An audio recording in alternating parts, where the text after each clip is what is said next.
श्री स्वामी समर्थ मित्रांनो, माझ्या चॅनलवरती तुमचे खूप खूप मनापासून स्वागत आहे। तर अधिक महिना चालू झालेला आहे। तर अधिक महिन्यामध्ये श्री स्वामी समर्थ महाराजांचे पारायण कसे करायचे। अधिक महिना म्हणजेच पुरुषोत्तम मास हा भगवान विष्णू आणि दत्त स्वरूप श्री स्वामी समर्थ महाराजांच्या सेवेसाठी अतिशय पवित्र मानला जातो।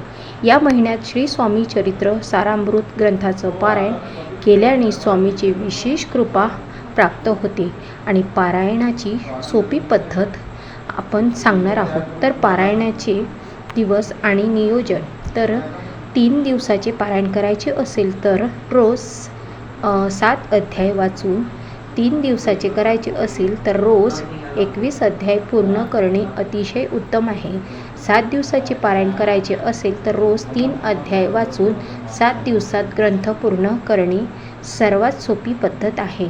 आणि 1 दिवसाचे पारायण करायचे असतील, शक्य असल्यास एकाच दिवसात पूर्ण 21 अध्यायाचे अध्याय वाचणे, पारायण पूर्वतयारी आणि पूजाविधी स्थान निश्चितच घरात देव्हाऱ्याजवळ किंवा शांत खोलीत पूर्व किंवा उत्तर दिशेला तोंड करून बसावे।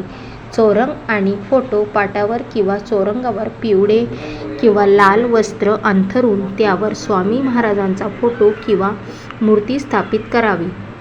दिवा आणि कलश पाटाच्या उजव्या बाजूला आणि तुपाचा किंवा तेलाचा अखंड दिवा लावावा आणि डाव्या बाजूला पाण्याच्या तांब्या कलश ठेवावा। ग्रंथपूजा श्री स्वामी चरित्र सारामृत ग्रंथाला कुंकू, अक्षदा आणि फूल वाहून नमस्कार करावा आणि पेढ्याचा नैवेद्य दाखवावा। पारायण संकल्पयुक्त असले पाहिजे आणि सुरुवात पारायणाच्या पहिल्या दिवशी हातात थोडे पाणी घ्यायचे आहे। अक्षदा घेऊन संकल्प करायचा आहे। बिना संकल्पाचा पारायण करू नये।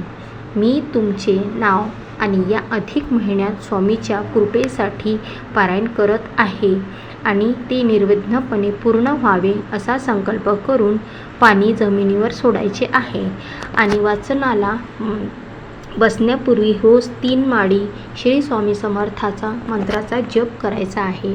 पारायणाचे नियम पाळणे गरजेचे व आवश्यक आहे।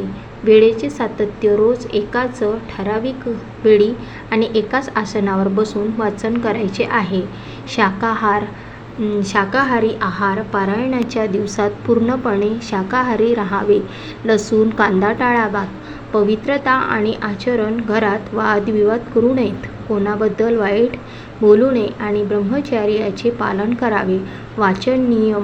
वाचन करताना मध्येच उठू नये। पूर्ण अध्याय संपवूनच आसन सोडावे। पारायणाची सांगता समाप्ती श्री स्वामी समर्थ, जय जय स्वामी समर्थ असं म्हणून करायचं आहे। तर अशा पद्धतीत हा व्हिडिओ होता आणि असे पारायण तुम्ही अधिक महिन्यात करू शकता आणि प्रत्येक दिवशी कोणकोणत्या दिवशी किती अध्याय घ्यायचे आहे मी इथे संपूर्ण तुम्हाला माहिती सांगितली आहे। तर अशा प्रकारे तुम्हीही अधिक महिन्यात पारायण करा आणि भरभरून स्वामी समर्थाचा आशीर्वाद प्राप्त करा। व्हिडिओ आवडला असेल तर लाईक, शेअर, सबस्क्राईब नक्की करा। श्री स्वामी समर्थ, जय जय स्वामी समर्थ।